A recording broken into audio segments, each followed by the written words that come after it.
Let me give you a little bit of context before we go any further into this.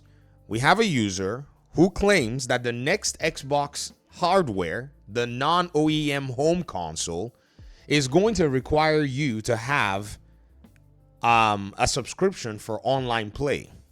Now, this is very interesting because if that OEM box comes with Steam or Epic, how is Microsoft going to enforce online play for content that you own on those platforms? It kind of makes no sense to me, and I don't even think this person that's making this claim has considered the ramifications and how, if Microsoft were to require that, it will go ahead and basically have to violate Steam subscriber agreement and Epic Games' user agreements at this moment in time. Unless Epic Games and Steam and EA and Ubisoft with their PC launchers and Good Old Games change or modify their language to all accompany Xbox's, or I guess I'll say this user's proposed Xbox's goal.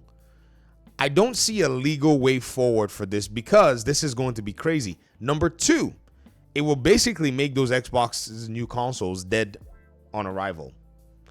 I'll go ahead and now put this comment in front of you. This user, when I then pointed out that the Xbox Ally X is going to be the very first iteration that we see and will not be subject to such.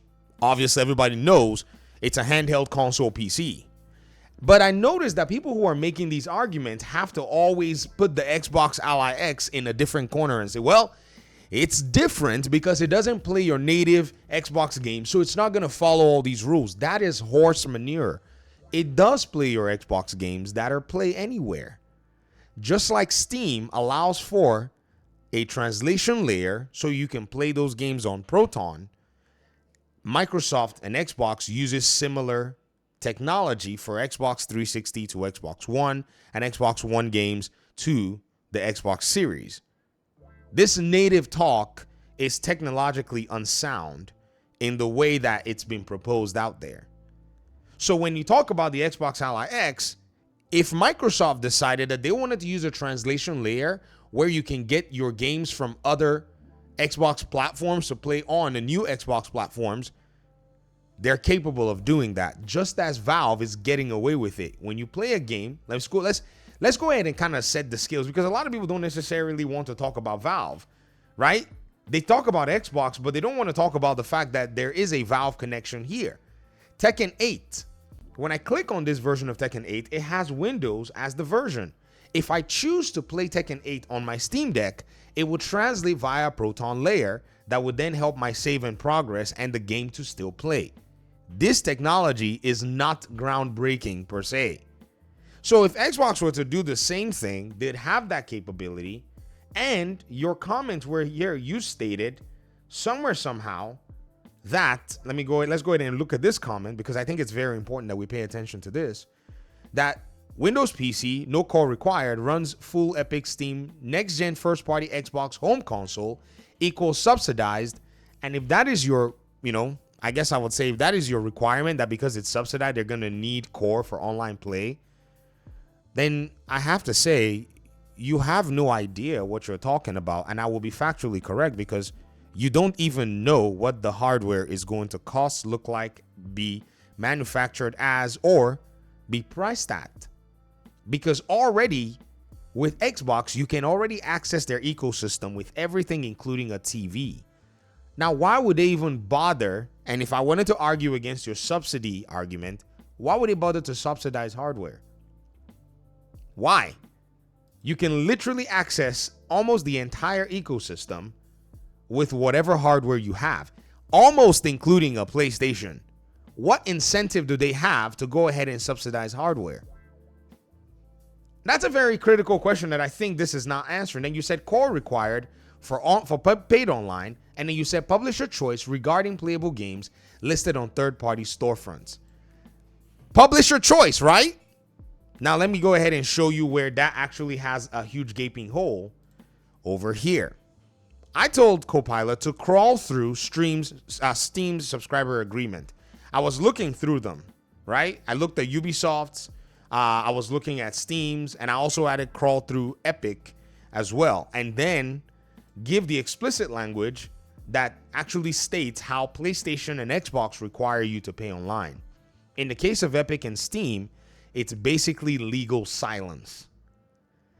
In fact, when I asked it, I said, okay, give me the explicit language that conveys that Steam doesn't require you to have online subscription to access their content as a subscriber, because Steam is basically a subscription service in a sense, but it's free, where you now have access to buying games or playing games that are available online. But then if those games require you to have an extra subscription, then Steam will implement that, like Final Fantasy 14, WoW, or whatever the heck the other games are on there that would need you to go ahead and subscribe on, for maybe say extra benefits or whatever it is. And so the language says each subscription allows you to access particular content and services. Some subscriptions may impose additional terms specific to that subscription terms. For example, an end user license agreement specific to a particular game, or terms of use specific to a particular product or feature of Steam. So, Steam itself does not impose a platform-wide subscription fee for online play. So if I, right now, and this is where you're basically telling me that Xbox is going to sabotage its business. This is hard to believe. If I now say, maybe somebody gifts me this new Xbox OEM console and it has a Steam app on it, and I log into that Steam app as the Xbox Ally X is going to show us, you mean to tell me that Microsoft is going to ask me to pay for Core to play the game? That's just stupid. That console is dead. I'm going to go put it in the trash can and in the dumpster. Even you will go throw it in the dumpster. Like, you know what I mean? Like, even the Xbox users will go throw it in the dumpster, because they will be like, but Xbox, you're giving every Tom, Dick, and Harry the ability to play games, even though the games are on Xbox here on the PC app for free. Why would you want to come ahead and charge us for using the PC, benefits on our platform?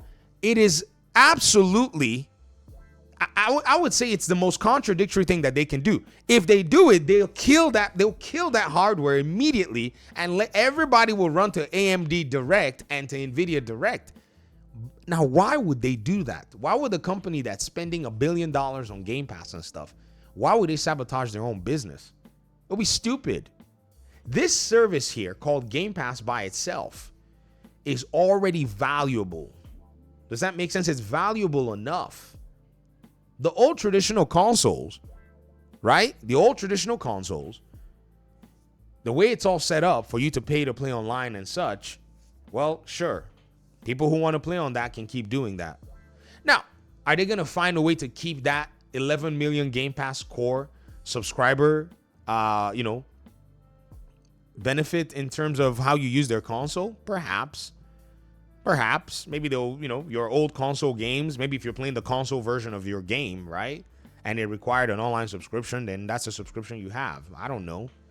But to come in here and say that they're going to do it with Steam, well, they're going to be laughed out of town. Or Epic, they're going to be laughed out of town. You feel me? They will be laughed out of town. But they understand right now that there are still 30 million users that use their consoles. That 30 million users will be served on the terms that they actually got into the ecosystem with. If they decide and they choose that they want to go the PC route, then they will also be served as well. And so you have to qualify with things like backward compatibility. You said full backwards compatibility on next-gen OEM. Xbox proves its locked Xbox licensing structure, not Windows. Hold on. You don't know about the next non-OEM Xbox hardware. You have no idea. I don't know how you can be so confident unless you're an insider and you're hiding and you're leaking information that we're not privy to. Microsoft would enforce Play Anywhere for new releases.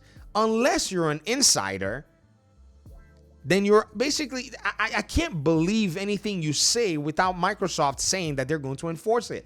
They've never enforced it. They give it as an option to their own developers. So why would they go ahead and force developers to do something rather than give them the option and make it easy for them to do something? I just don't understand why y'all like to argue like this. I mean, I can understand if you like to argue, but if you like to argue, you have to be able to do so with, something to back it up. Making claims is not an argument. I don't know. Is there, I can cook. Yeah, that's my argument. Yeah, I can cook. And I can cook delicious dishes better than Gordon Ramsay. That's my argument. Like, imagine if I came out and say that. You'd be like, Cap, cook for me. Let me see. And let me taste it for myself. And let me find out. Isn't that what you say? Then why would you make these claims based on nothing? No EULA. You can't even show me language anywhere that would actually support this in all of the subscriber agreements. It's a lot of hard work. Thankfully, we have these AI models that can crawl through this stuff fast. So making the arguments and making all these claims, it really doesn't make any sense to me. I just don't understand how you're basically doing it. So check this out. When somebody asked you, how do you know? You said paid online is a vital revenue stream to help offset the cost of Xbox console and get more people in the door. Now, here's the thing. You don't know if they're going to subsidize the new console. So when Salacious Salt, another user of ours, asked you and said, how do you know they won't drop the core requirement? You then had to basically say the core requirement is designed to help offset the cost of the Xbox console. Dude, already the very first iteration of the next Xbox console with the Ally X doesn't look like it's going to be subsidized. The leaks have already shown that the prices are going to match the old Rogue Ally X. So the indicators are already there, number one. Number two, your current Xbox Series S and X can access everything Xbox has to offer.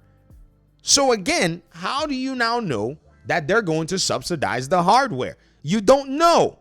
You're not aware of this. In fact, if we look, PlayStation has already basically been edging away from subsidized hardware with the PS5 Pro. So then you said the Series X would have cost a lot more than $500 without it. Yes, but game sales and microtransactions are also a means and accessories to also subsidize hardware. It's not only subscription costs. Geez, how much is Game Pass Core? Hold on. How much is Game Pass Core? $9 a month. Estimated 11 million users use Game Pass Core. Okay, hold on. 11 million users use Game Pass Core times $9.99. Let's just put it times 10. That is $110 million. Right? A month. Times 12. That'll be hold on, let me go ahead and multiply that by 12. That'll be $1.3 billion a year. Are you kidding me? This is money that they spend on content. This is what's going to make Microsoft sabotage their business. An extra $1.3 billion will make these guys go shoot themselves in the foot and bring DOA hardware to the foray. Gosh, you must really think that the $4 trillion company is really stupid at making money. The company that gave away Windows license for free. Like, do you know when last I bought a Windows key? Do you know how many PCs I've put together? This company will go require a $9.99 subscription from you when they're giving away $120 software for free. Oh my gosh. This is why Xbox clowned everybody. I'm not saying you, but this is why Xbox clowned everybody, because they took that Microsoft approach and some of you didn't even see it. How much does Windows 11 cost? Let me show you. How much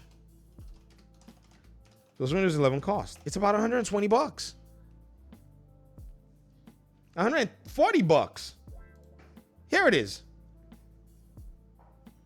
It costs $139.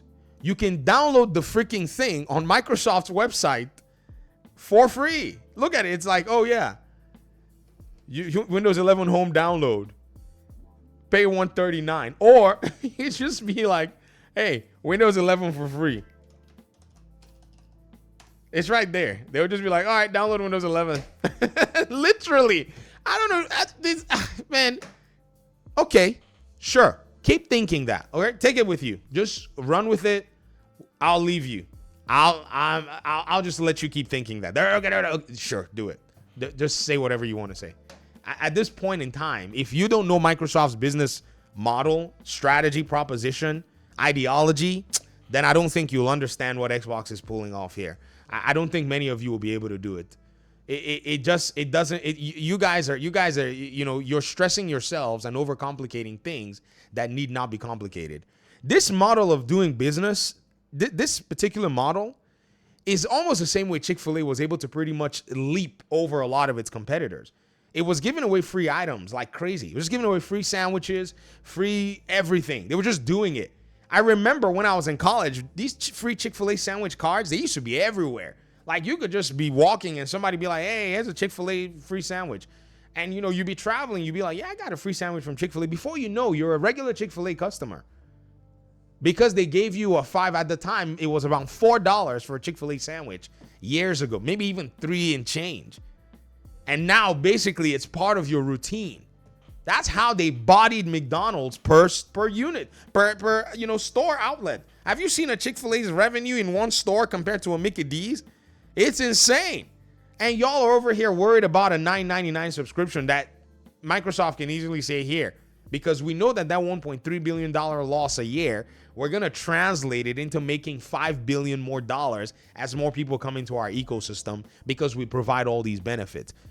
Think farther than what PlayStation is doing. PlayStation's business model and Nintendo's is outdated, because this is the business model that's long gain business model. Short term, short gain is not going to be able to take you to the trillions. It's only for billions at this point in their competitive space.